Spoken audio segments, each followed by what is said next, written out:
The mixed bag. Yeah. Okay. Yeah, I know. It becomes a bit hectic, and of course these nights are long. So just have a cup of coffee or a drink while you're looking at the slides, so that you can absorb the information. Did you passed in your Earlier when I drawing? was walking up to RCC, the lower part of my leg, like close to my ankle, in that area, the muscles from the inside were like tying themselves up from there. And so I had to walk on my toes on my left foot. Did you sprain an ankle walking at RCC? Good evening. Yeah, Hi, like welcome. no, not my ankle, like on the lower part of my leg, like Okay. the area Can there. you lift it up? Could you like put it on a chair, like Yeah, separately, so that I lift up yeah, my good. whole leg. Like I had to stop for a hot second, just lift my whole leg trying to massage it. Then it didn't work, so I had to walk on my toes, on my left foot, just to relieve that pain on that spot. Yeah.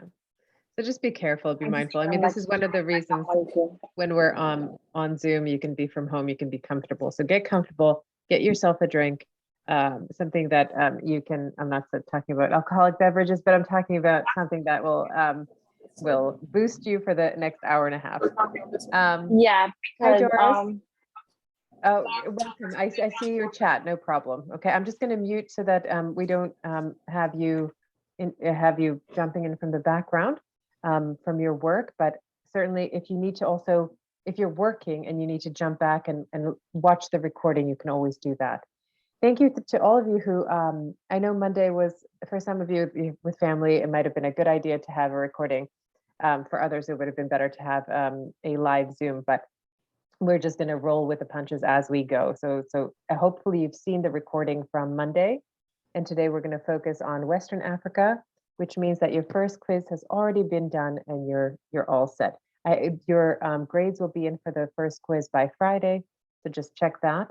And if you happen to have not passed in the first quiz or drawing, just know that that's the only way that I can count for attendance, because there's no attendance for an asynchronous course.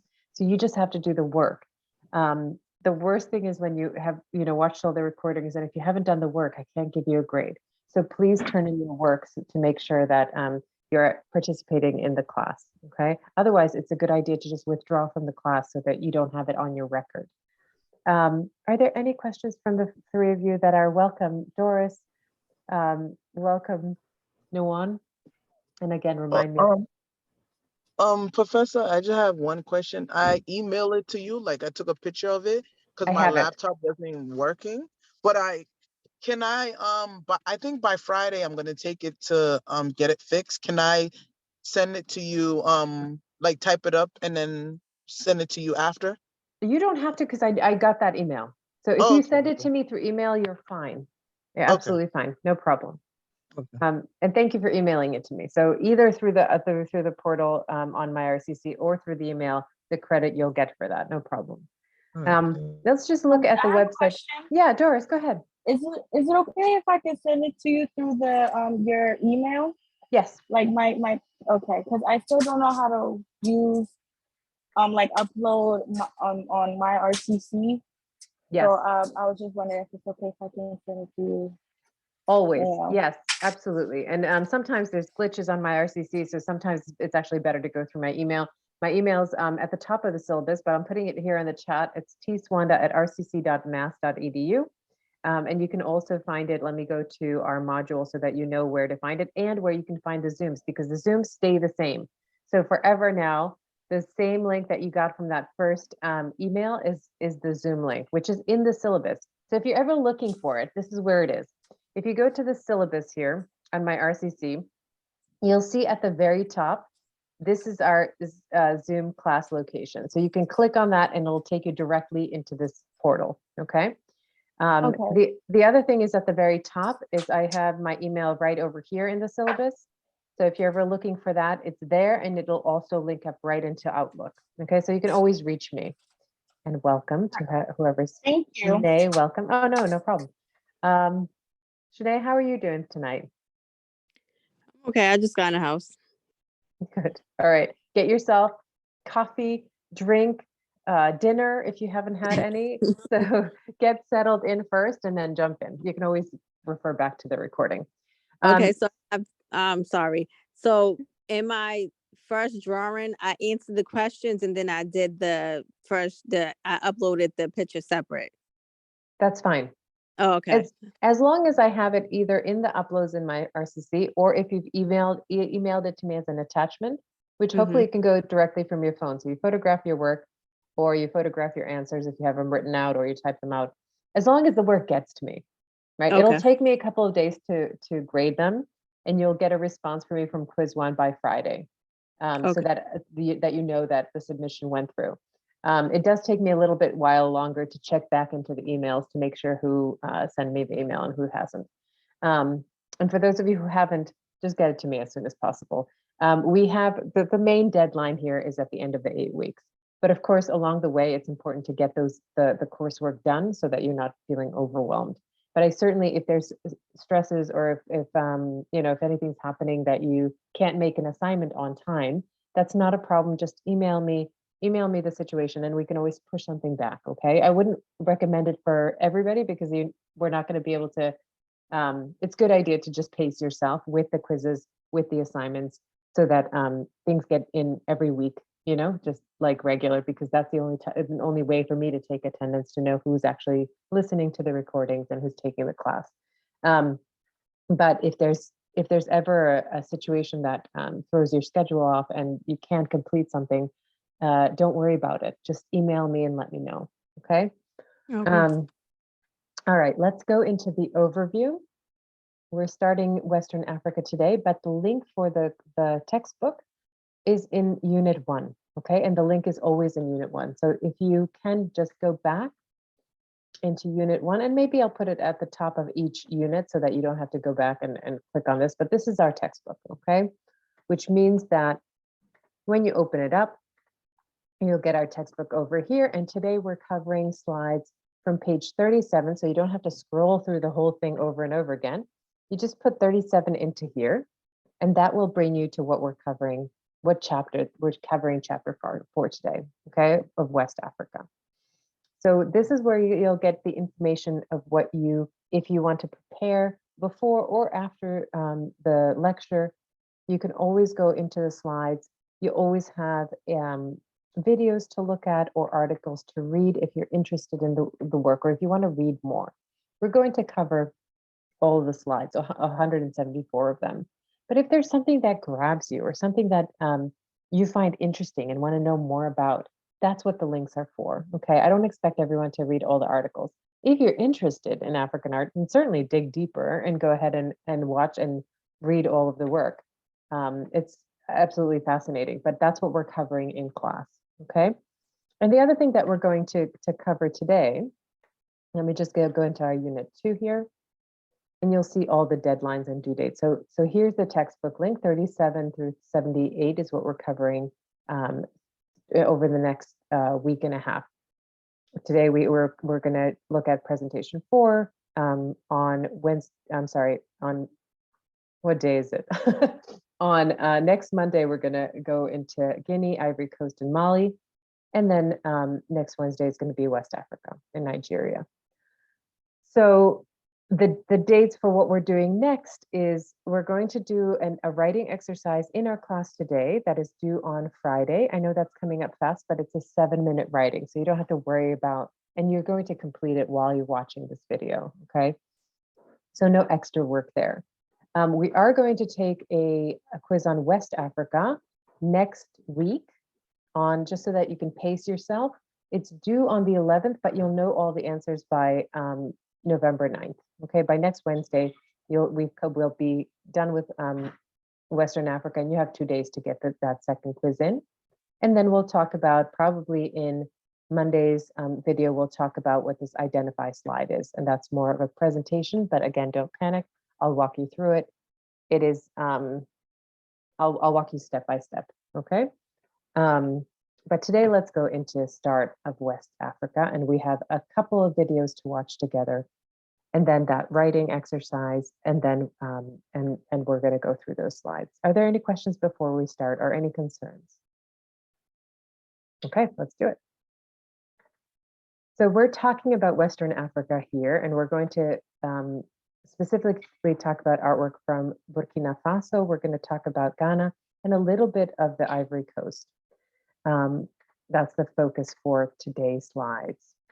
And we talked about how African art is not about objects as we think about objects.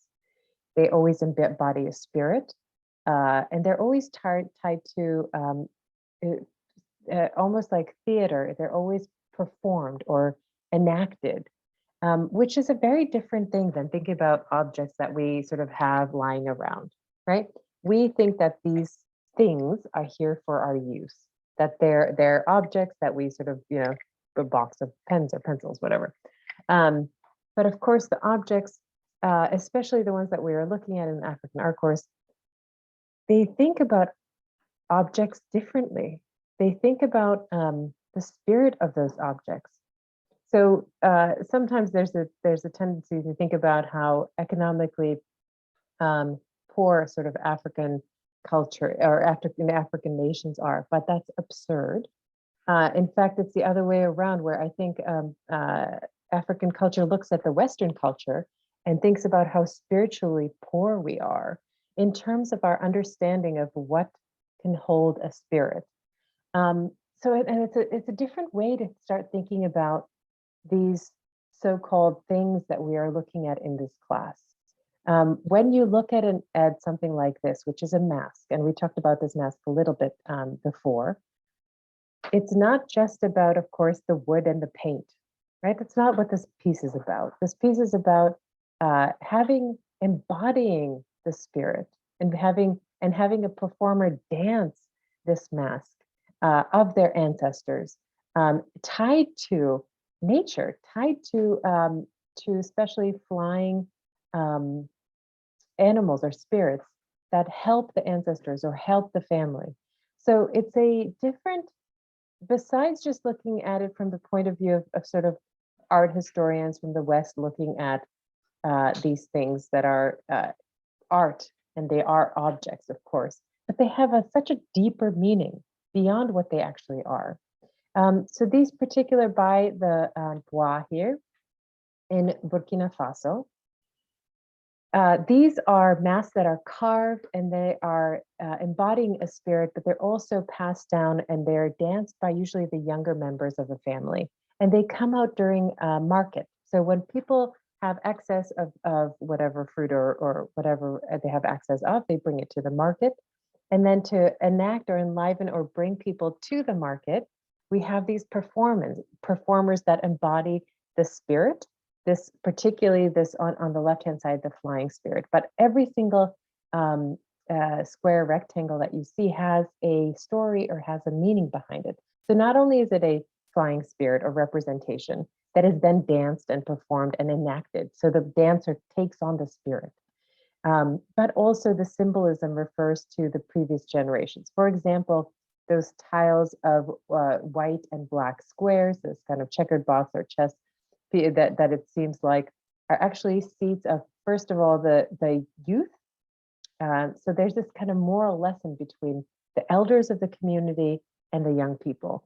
And the black and white squares here represent the young and the old. And it's actually the cushions that they sit on. And because the younger ones are sitting on, and the cushions are not worn out, they're the lighter colors. And the seats of the old elders who sit in these seats, and it kind of, you sit in the seat and you wear it out. So that's where the black squares come from. I mean, so even though it seems it's just like a pattern to our sort of Western tradition or eyes, it holds much more meaning than that. And you can see two of the links if you are interested. There's a couple of links to videos. We can't watch them all because one of them is almost an hour long. But if you're interested, please go and see the dance of the Bois people and how they enliven these masks. Are there any questions about the masks from those of you who are here? All right, we're going to keep going. So the next object that's really important, especially to the Ashanti people, is the golden stool. The golden stool goes, the story goes that, first of all, the stool is very important because it actually, when someone sits inside in a stool, in a seat, in their seat, the spirit of that person is embodied there. And in fact, later on in generations, the spirit of that ancestor would be on this stool. So the meaning of that is huge. And once teenagers are developing into adulthood, the family provides them with their own stool. So it becomes a rich sort of object that one then has for the rest of their life. But anyway, with this golden stool in particular, the story goes that the first ruler of the Ashanti people, that the stool dropped from the sky and it was covered in gold. So this stool itself is a representation of the spirit of the Ashanti people. And actually, the ruler never sits in it. I mean, it's too valuable. It actually sits in its own chair. This is how important this object is. What happened during the 1700s? So during 1700s, the Ashanti people established a culture or over a country in the Ivory Coast, which was known as the Golden Coast, because there was a lot of gold that was actually being traded also with the British at the time. And there was a takeover from Britain around the Ivory Coast, of course, for the resources and for the gold. They were often trading, but we'll see a video on this where the British ruler, or the British who were conquering the Ashanti at the time, said, "Where is the stool? You know, I'm the whatever leader of whatever came coming to the people. Where is that golden stool?" Because they wanted to, obviously, wanted to pillage and take the artifact. But the mother of the Ashantahene at the time guarded it, and it's one of those objects that stayed. Many of the objects, of course, were taken by the British and are currently housed in the British Museum, with hopefully a discussion about bringing these objects back to their original places where they should be. But the stool never left, thankfully, because it was preserved. But we'll see a video on how important this, especially the stool, the symbol of what it represents. It's not just what it is. It's not just about that it's a seat, and the seat is very important in the Ashanti culture, but it's more about the spirit that it holds and the story that comes with that particular object, especially here, the golden stool. So we look at these objects and what they are, it's also important to see what the meaning is, what kind of meaning is embedded within not just the object, but what does the object stand for? And here, this is a staff, and this would be a linguist or a person who would, for the Ashantahene, would translate. People would come to the ruler, who was the Ashantahene, the ruler of the Ashanti people. There would be a person who would help communicate the word of the Ashantahene to the people who were coming. So it was sort of this mediator, and it was a very important role. So here he had this staff that was first, I believe, carved, and then gold leaf goes on top of the carving. And here you see two people with a symbol of a spider web, and the spider becomes a very important symbol. So here we can read. They talk in Proverbs. No one goes to the house of the spider to teach it wisdom. Right. So let me read that again. No one goes to the house of the spider to teach it wisdom. The spider is a fitting symbol for respect due to a person with great oratorical skills and diplomatic skills. So that would be the person who would be in between the Ashantahene and the public. In Ghana, Ananse, the spider is the bringer of wisdom of the supreme creator god of this Ashanti. So tying nature and spirituality together is fascinating in African art. It means that, of course, if you believe that the spider is connected to the supreme creator, right, you will think twice before you crush a spider. It's a sacred animal, and it changes everything, especially if you start connecting gods or the creator to something that is all around us, right? Insects. And I think that's something we need to desperately learn from African cultures, especially from the Ashanti people in Ghana. Any thoughts or ideas about this particular piece? And we'll talk about the story between these two brothers who went out and saw a spider web, and the spider then taught them how to weave, because textiles also represent not just things that people wear, but they represent the status, the royalty of the person, and the fabric itself takes on meaning as well as colors. Gold specifically is tied to the higher realm and the higher power. In most African culture, gold is not just sort of a precious metal. It actually ties it to the spiritual realm. Any thoughts on this one? And initially, this was from the 19th, early 20th century from Ghana. It's the gold foil, but the underneath part of it is made and carved out of wood. So it's about symbols. Go ahead. I was a bit thrown off by the spider. So the spider, because the spider is actually tied to the god. It's a godlike creature, right? And therefore, you're not going to step on a spider or, heaven forbid, kill a spider, because this is a link to the gods. Which, can you imagine if we thought about our environment in this way? I mean, it would change everything, and it has to, in fact, because we don't respect nature as much as we should. But it's the history. The story goes that the spider taught people how to weave, and weaving and having clothes was integral and important to the people. Here, so important that, in fact, that it was made into the kente cloths, which are woven with particular patterns, particular colors. Again, gold is kind of throughout. It's a theme throughout because it's supposed to be the color of royalty and color of spirituality. And you have these other incredible patterns and colors, but they all, of course, have meaning. It's not just arbitrary.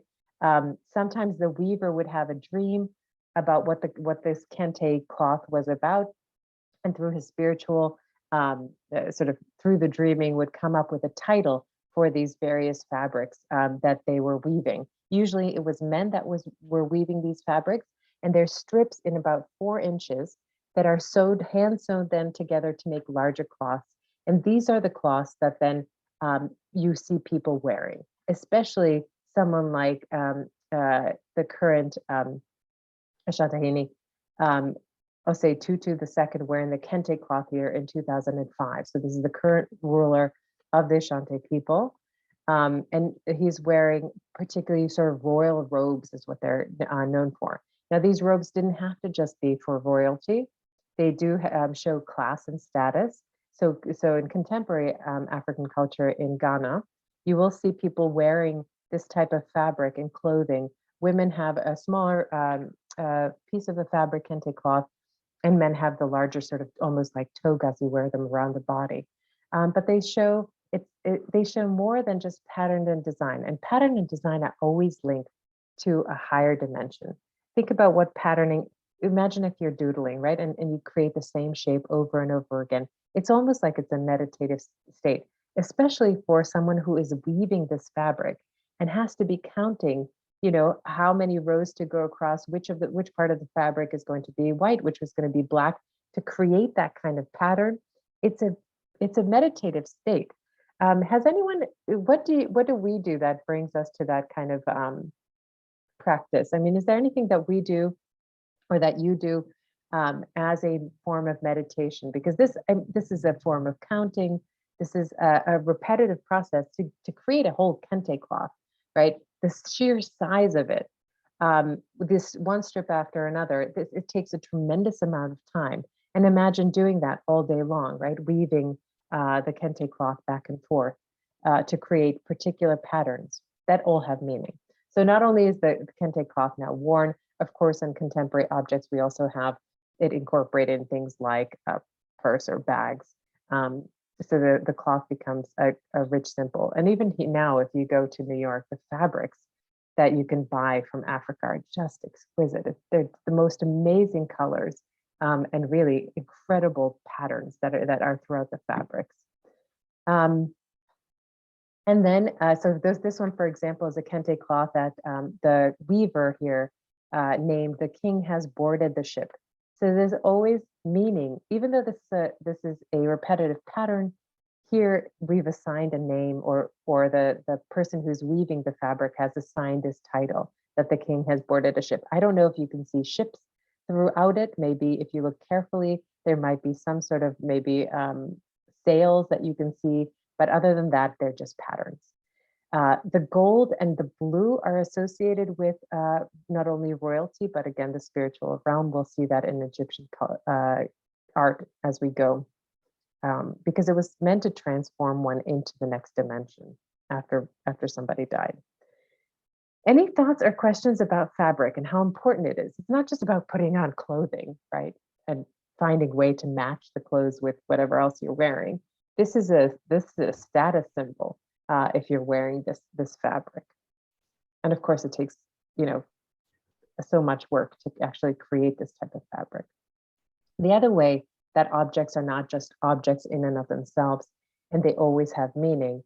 Here, this is one of the most iconic objects that we see in the West from Africa that is sort of bought and traded, and it's all over. You can find some of these akuabas all over throughout African galleries, even in the States. But what they represent and what they mean is the interesting part. Here, it talks about a woman who couldn't bear children. And what she did, what she was advised to do, is to go to a diviner who's almost like the next level of doctor. So whenever you had a problem, you would go to a diviner. And the diviner said, make and get yourself a sculptor to create you this form or this shape. It's almost like a doll, but it's not a doll. It's a representation of a child. And if you care for this child in the same way that you would care for your own child, the chances are that you would become fertile and have children of your own. So women who had a hard time conceiving, instead of here, you know, swallowing a pill or being depressed for not being able to conceive, you actually had a object that you can give your love to.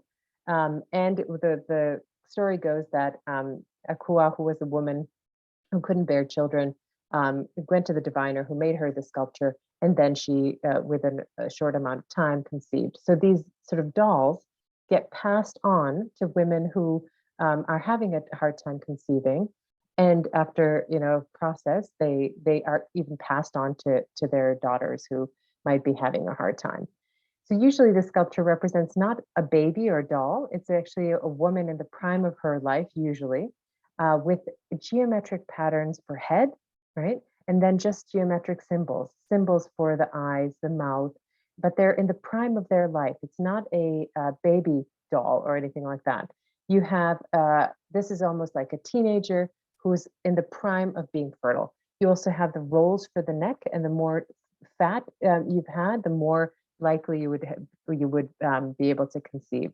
So it's almost like this totem symbol that you could trust to help you in your problems. It's incredible. It's an incredible thing to have objects that have so much meaning in them. And the women would carry, you would carry for the child, you would carry the child with you wherever you went. You would feed it metaphorically. You would give it water. You would, you could pet it. I mean, these objects are have a lot of wear and tear. You can see how some of these have been really sort of polished because the mother has been sort of petting the head. You can see the top of this one as well. I will see the video in a little bit. And the last couple of slides are about contemporary artists that are working in Western Africa today. One of them is Ella Natui, who is this phenomenal artist who not only is taking recycled material, so here he's using aluminum cans and wire, as well as the tops of beer bottles. And what he's doing is he has a whole factory of people that are working. He's employing a lot of the people from the culture, and they're pounding these metals into thin sheets of metal that are then pierced and put together so they almost look like they're fabric. I mean, these details, the colors of them look like they're stitching. And again, hundreds of people are working on these, and we'll see them working in their studio. But this is one of them, and he calls it an old man's cloth. It's not a cloth at all. It's all metal. It's all recycled metal, and usually brought over from Europe. So he talks about it in this way, and he's working today. I mean, this is from 2004. He says, alcohol was one of the commodities brought with Europeans to exchange for goods in Africa. Eventually, alcohol became one of the items used in the transatlantic slave trade. They made rum in the West Indies, took it to Liverpool, and then it made its way back to Africa. I thought that the bottle caps had a strong reference to the history of Africa. So he takes the top of bottle caps, which usually end up in the trash, right? He's using recycled materials. And again, hundreds of them pounded to create these incredible sculptures that cover whole walls. Just incredible art and incredible artists working today. The other one that is working today on these fantastic coffins, actually is what they are, is Pajo from Ghana. And he creates whatever is important to the person who is about to die or who thinks about creating a coffin before they die. So sometimes it takes on the shapes of natural objects like the eagle here. Other times it takes shape into ordinary objects like a Nike shoe. But what's interesting is that each time that the person dies, you carry this coffin through the streets, and it's almost like a vehicle to take you into the afterlife. They're bright, they're beautifully painted, and the body would be carried inside the coffin, inside here, to take us. And we'll have a look now at the videos of actually the Nike shoe that was now not created for someone who had died. It was commissioned by somebody who wanted to be preserved in the shape and style of a Nike shoe, but they take on any forms. It could be a car, it could be, has anyone seen these? There've been some in sort of some amazing race. There was a few that they did. It's just an incredible thing. And he's now made hundreds and hundreds, if not thousands, of these amazing coffins. So let's go to the videos because that will really bring this to life. Let me just make our way there. Sorry, sometimes here we go. All right, so we're going to start with the Nike shoe. And really, it's like the details of this are a Nike sneaker.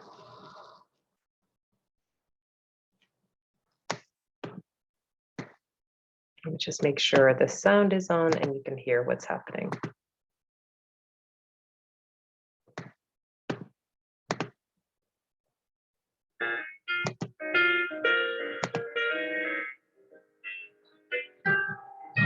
We're in the Brooklyn Museum and we're looking at a large wooden sneaker. This is actually a coffin, and it's made by Pa'a Joe, a Ghanaian artist working in Teshi and Accra on the coast of Ghana. This is actually a tradition that began in the 1950s with Connie Quay, a Ga artist who began fashioning elaborate coffins for the nouveau riche, for the elites of urban society. Well, that's nothing new. As far as we can look back in history, people have lavished enormous effort on funerary rites as a way of showing the deceased's importance. In this case, however, Connie Quay and his descendants who carried on the tradition began making coffins that represented something about the deceased. Usually it was a commodity of some sort that he could associate with them. So a sneaker, Nike Air, the references are to modern consumer culture. And we don't know about this specific one, but it could be that the deceased was an athlete, a great sports fan, had an interest in running. So somebody would commission Pa'a Joe to come and to create a coffin for them. This was in advance of their death very often. It's possible. And we have a unique phenomenon that develops in urban Accra and urban Ghana in the 1950s of folks that have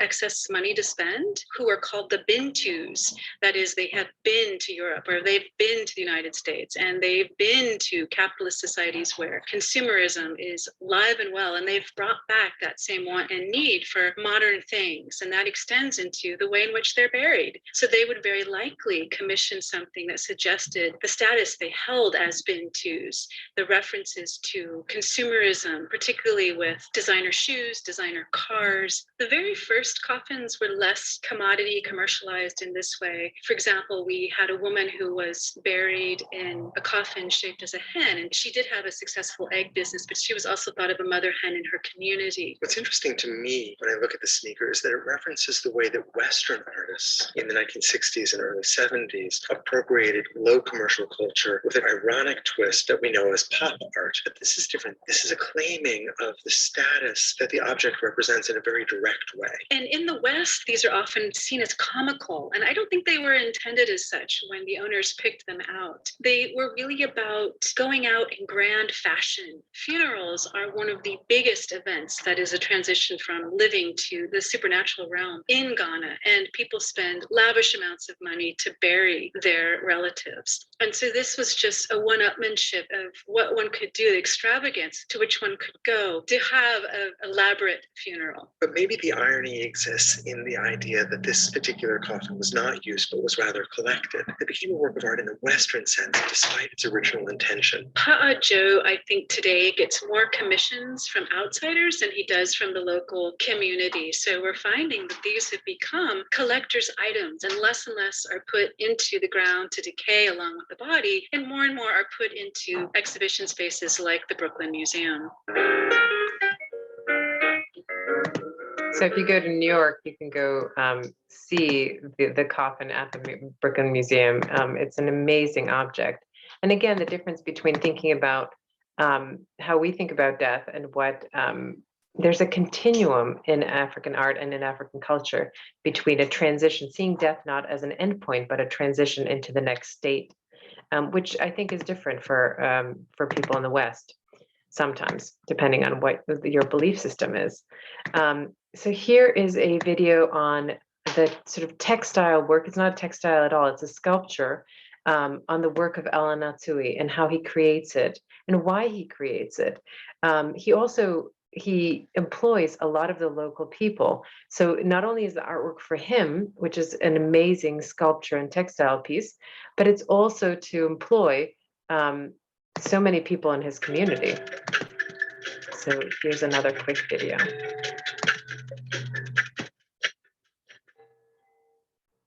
About how he works.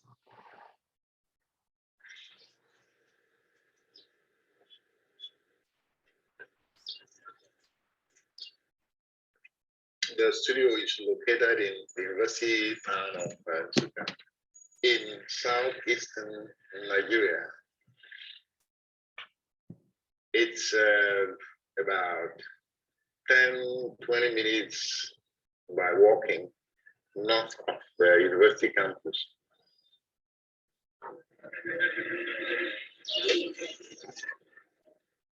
There are times that I come in unexpectedly and then I'll park my car elsewhere and walk in, and you hear there's a lot of, how do you call it now, banter. Yeah, very loud banter. And when I go in, then I'll keep quiet. Yeah, because I always demand that there should be absolute silence, or as much silence as possible. Because I try to impress upon them that a studio is a sacred place that you come to do some bit of reflection and thinking.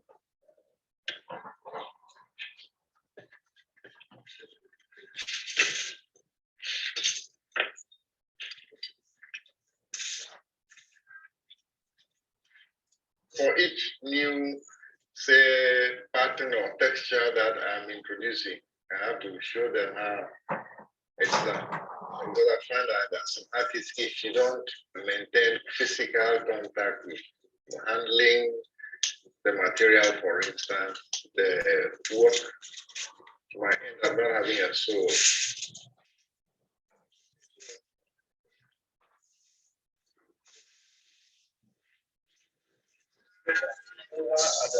On the line there.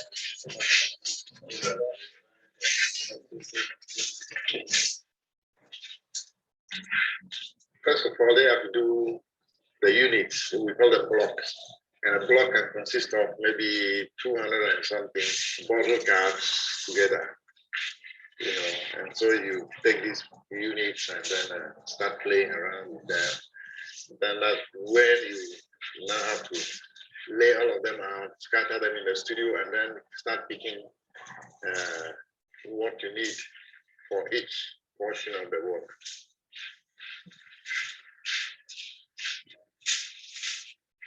They put them together in a bunch and you try to see what it can suggest.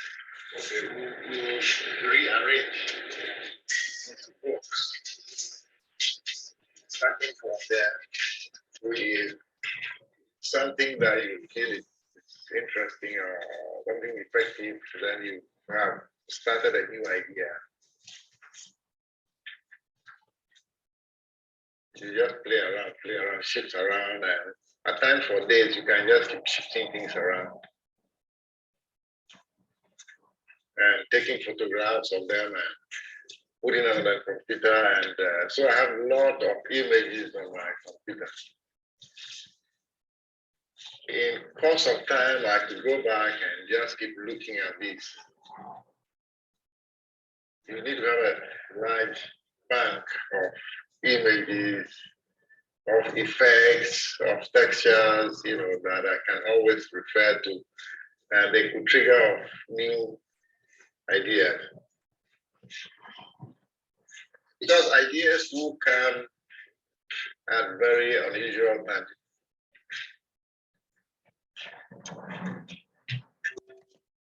All right, so this is the contemporary artist working today.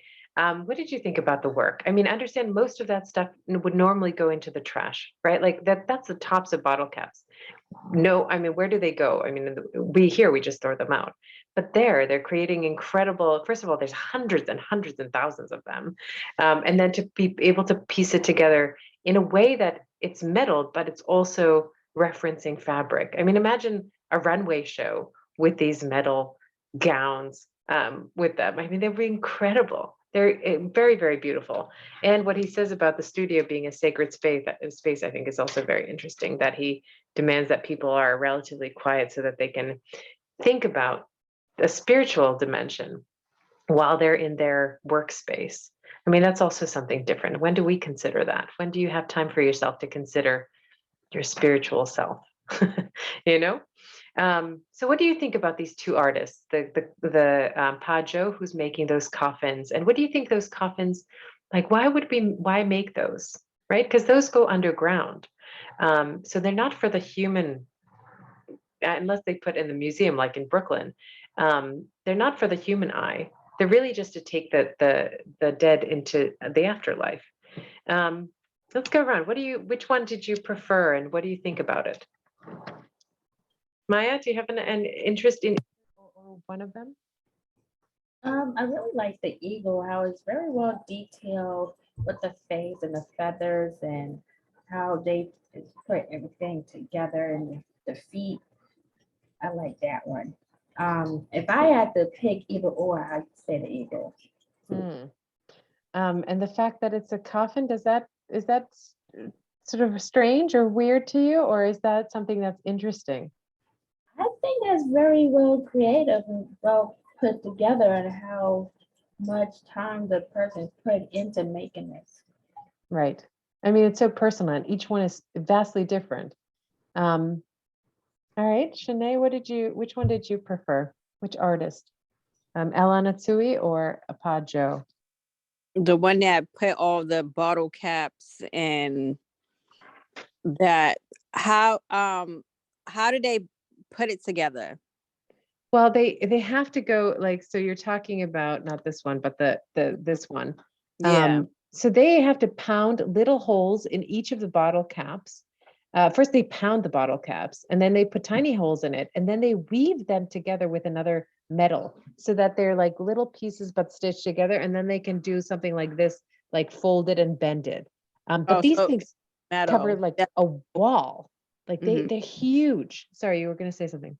No, because I'm like, it can't be like them sewing it together because the yarn would just rip because it's too heavy. So I was just trying to worry. I was just asking what was it that it was holding together, but it's another piece of metal. Yeah, there's a little like wires that loop together that you can see that kind of create almost like a stitch. But you're right, they're little wire metals, because they would, they would rip it apart. You can't work with fabric. So imagine, first of all, imagine pounding hundreds and hundreds of these, right? Like the men that are doing the work really, and then attaching them all together and then playing with the fabric in that way. I mean, hours and hours of work and hours of labor. But taking that everyday material, I mean, can you imagine like storing bottle caps and creating something like this with it? It's amazing. Color coordinated too. So what is it? They have to color coordinate it too for a certain pattern for them to make Right. it. I thought it was cool. Right, and the pattern is so close to the importance of the fabric, right? That we saw in the earlier slides. Fabric's not just fabric; it has meaning. So same thing. I'm thinking with the patterns of the bottle caps. He knows what he's doing. He's selling these things for it's so much money, and therefore can pay his workers, which is also awesome. Doris, which one did you go for? The coffins or the fabric? Or no one, either one, whoever wants to jump in. And if you're busy, that's okay too. I would I'm say. sorry, I didn't get to hear that. I Oh. was kind of busy. I'm sorry about that. That's okay. Which one do you prefer? Or which one did you like from the contemporary artwork? Either this one with the metal fabrics, or the sculpture here that is not a sculpture but actually a coffin, where it would take that one. this one. Yeah. Yeah. And I each like of the how it's like very creative. I mean, imagine sending, the grandmother, great grandmother who's about to pass, and honoring her in this way with like the mother hen that we saw in the video, or an eagle here, right? A bird taking you into that. I mean, it's just such a beautiful sort of poetic gesture.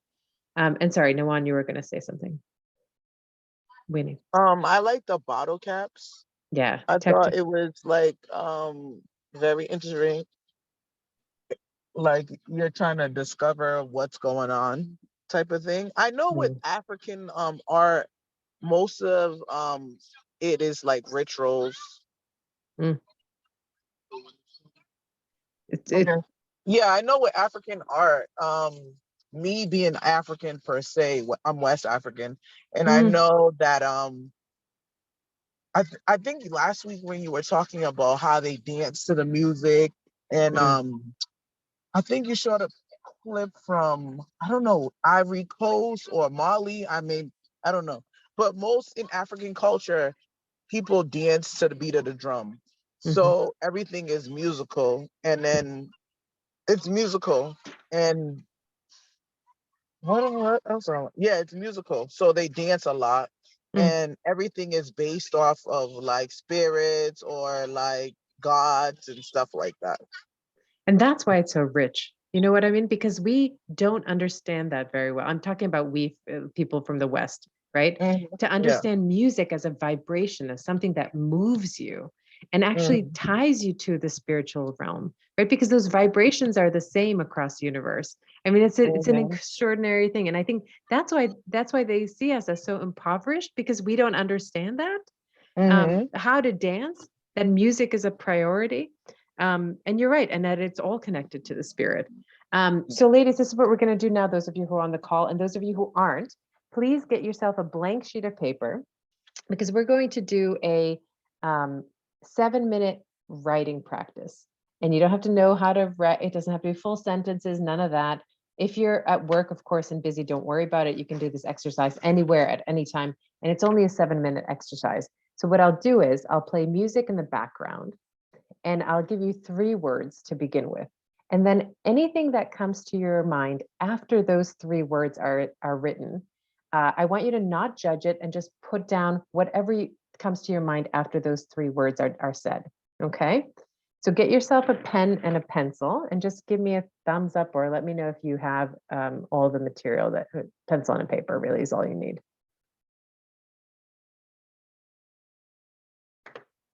And for 7 minutes, you're just going to write whatever comes into your mind. All right, ladies, are you ready? Those of you who are on the call. Okay, great.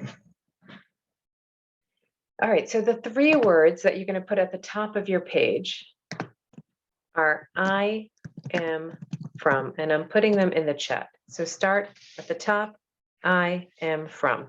And anything that you think of from now until the next 7 minutes are done, write down whatever comes into your head right now, okay?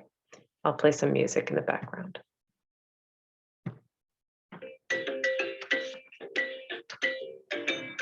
I'll let you know when you're halfway through the writing.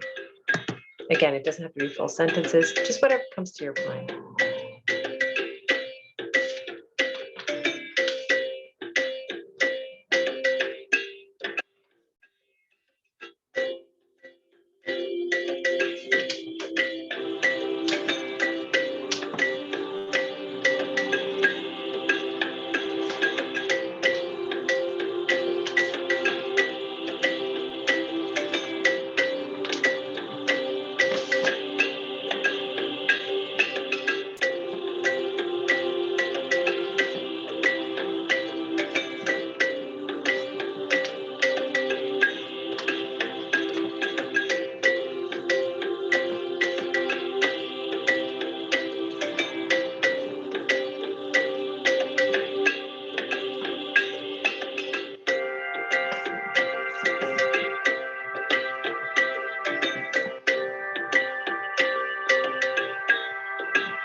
And just keep writing anything that comes, and it could be a place, but it could also be a state of mind. Anything that comes into your mind. What does being from Boston mean? You know, what do you feel like, yeah, it could be from the atmosphere, nature, it could be from this planet, you know, what is Boston? So you're about halfway through the writing. You have another about 3 minutes to go.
All right, just finish your last sentence or two.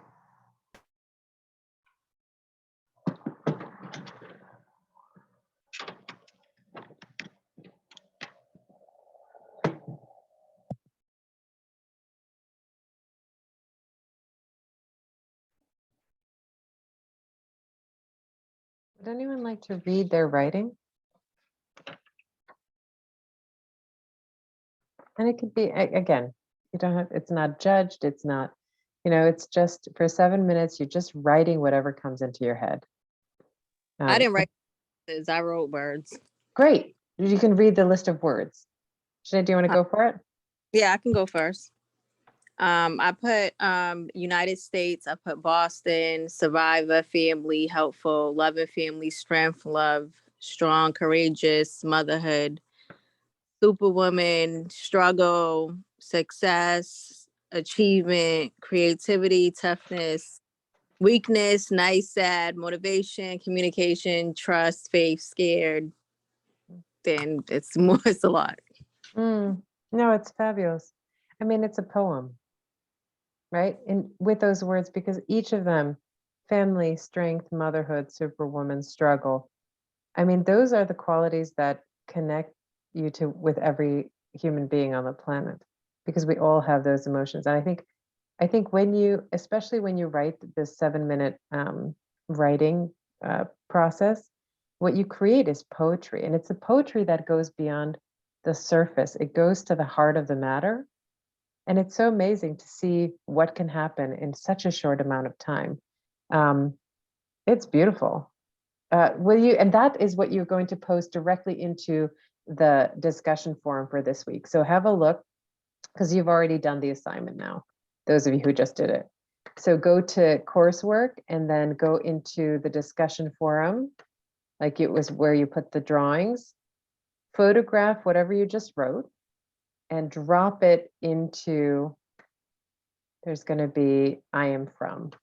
Okay, so it's right here. You click on that, and you should be able to add a post to this I am from. So just, you can copy it, you can write it down. If you have, again, any trouble uploading by this, I think this is due in a couple of days on the 4th, email me whatever you have.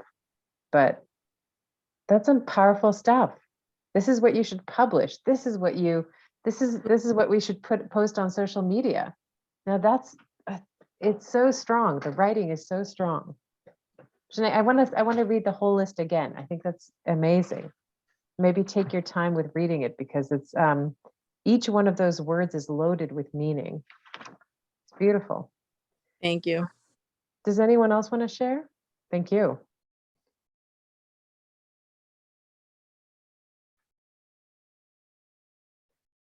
No one, you said I'll go. Yeah, go for it. I'm from Africa. I'm from West Africa. I'm a veterinary tech. I'm currently graduating. I have 2 kids. I used to live in Florida.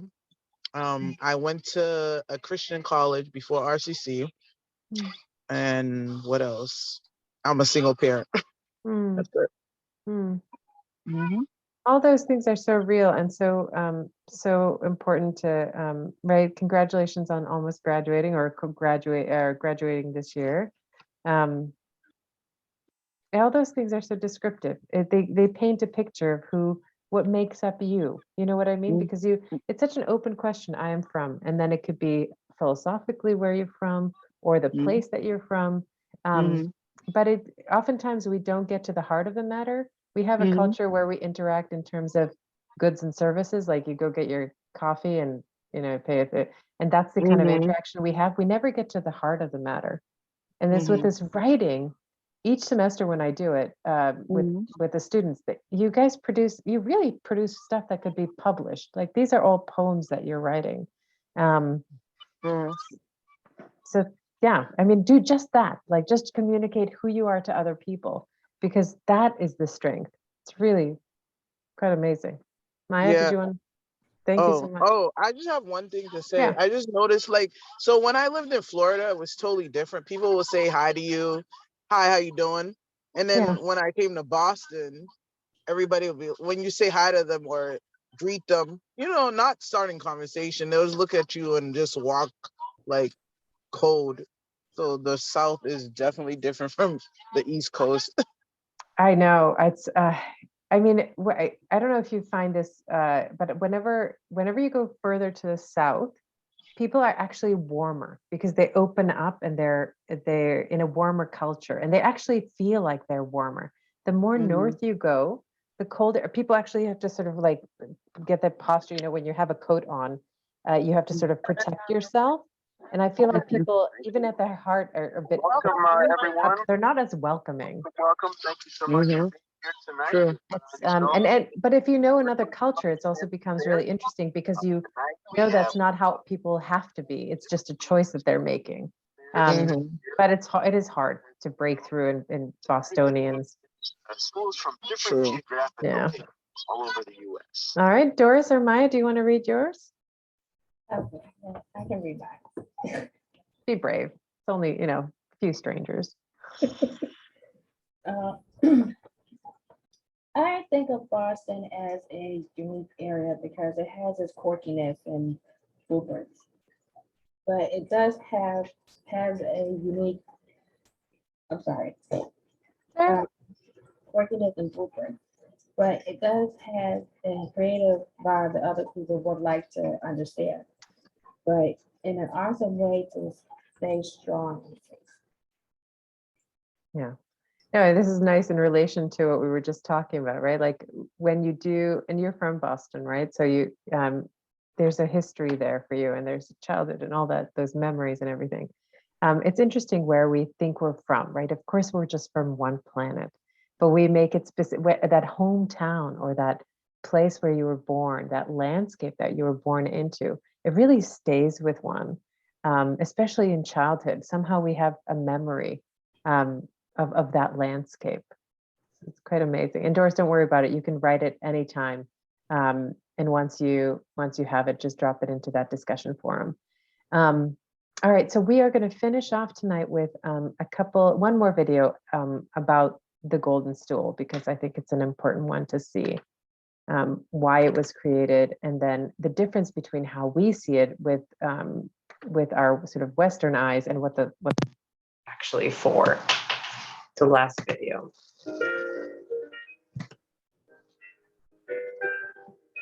We're at the University of Pennsylvania Museum of Archaeology and Anthropology talking about the golden stool. We're actually going to be looking at several different objects to make sense of this very important object that we don't have in a collection. It still exists in the Ashanti Nation in Ghana.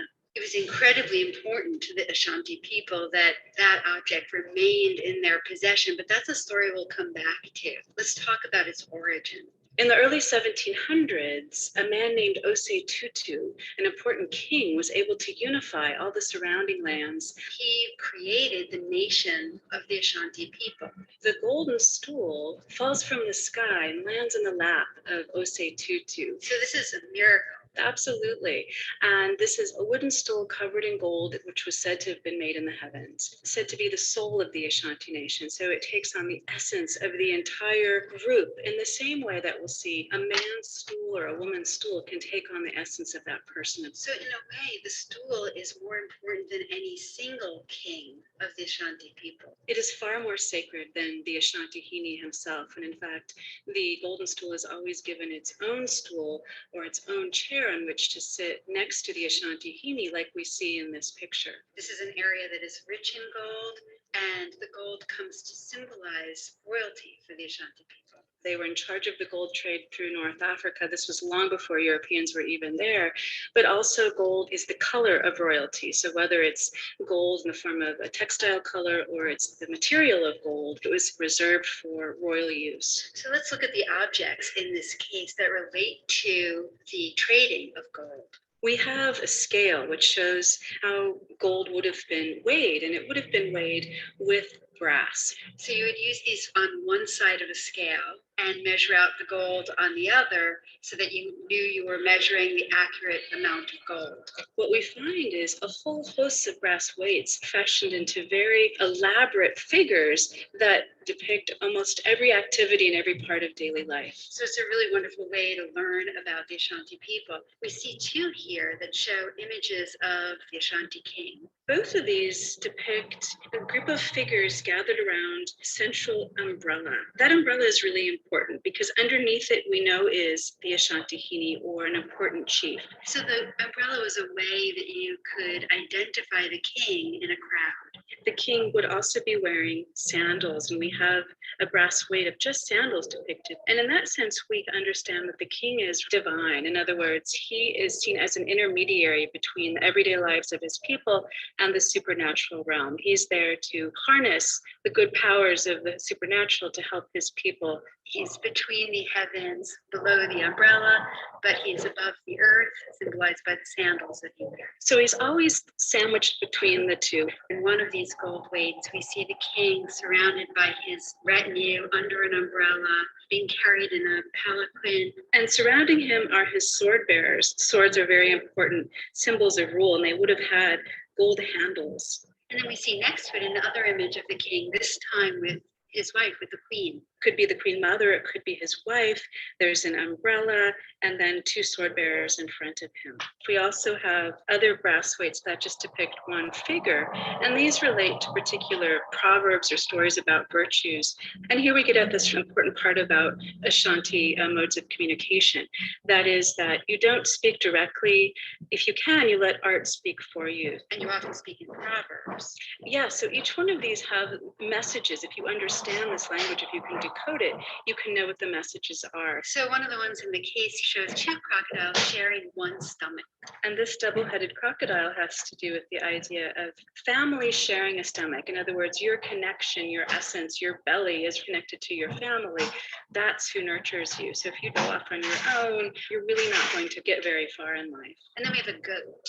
Or a ram with these curved horns. And one proverb states that rams move back before they charge. So the idea is that you have thoughtful contemplation, you move away from what you're about to do to make sure it's the right path. So we're looking at these gold weights, and that brings us to another important part of the history of the Ashanti people, the continuing involvement of the British. The British, certainly since the early 19th century, were interested in securing a way to control gold in this area. And they named this area the Gold Coast. The Ashanti obviously were not wanting to give up their control of this precious material, which had this royal significance. And in 1874, the British destroyed the Ashanti capital, took lots back to England. Much of it remains in the British Museum collection today. And one of the objects, of course, that they really wanted to get their hands on was the golden stool. They first exiled Prempeh I. That was the Ashanti in the late 1800s. The Ashanti people hid the golden stool. The golden stool, which was obviously very important, in fact, more sacred than Prempeh I himself, was in danger. And the British really tried hard to hunt it down. British governor said, and I'm reading here from a record of what happened. He said, "Where is the golden stool? I am the representative of the paramount power. Why have you relegated me to this ordinary chair? Why did you not take the opportunity of my coming to bring the golden stool for me to sit upon?" This was so offensive to the people of Ghana that a foreigner would come and demand their most precious and sacred object to sit on. This is not a stool anyone was allowed to sit on. In fact, it sat on its own stool. So Ya Asantewa, a queen mother, assembled all the soldiers she could find to fight against the British. Now, the Ashanti people were defeated, but the stool remained hidden. The Ashanti were pretty successful in that they were allowed some autonomy. And by the 1920s, the British even agreed to allow Prempeh I to return. And there was a promise made that the golden stool would not be taken and the golden stool was allowed to come out of hiding. Men and women are gifted stools by their parents when they come of age. And The idea of stools is really central, not just to kingship, but to everyday people. And this brass weight in this case is a replica of what a man or woman would sit on, but made of wood. So a man and woman's everyday stool used for things like sitting and socializing, sitting and eating, sitting and working, sounds very ordinary to us, but stools that often take on their Sun Sum. Sun Sum is a Ashanti concept, a traditional idea that your energy, it's like an aura that touches the things that you use a lot. So in order to keep your Sun Sum intact, when you leave the room, traditionally, you would tip over your stool so that no one else would sit on it. They would know that that was not intended for you. In that sense, the golden stool is also kept turned on its side, as we see in this photograph. So the gold weight tells us something about the importance of stools in the Shanti culture, but also about a personal energy that over the course of our lives, the objects that we use become imbued with. That helps us to understand why the Ashanti people say the golden stool is the soul of the Ashanti nation.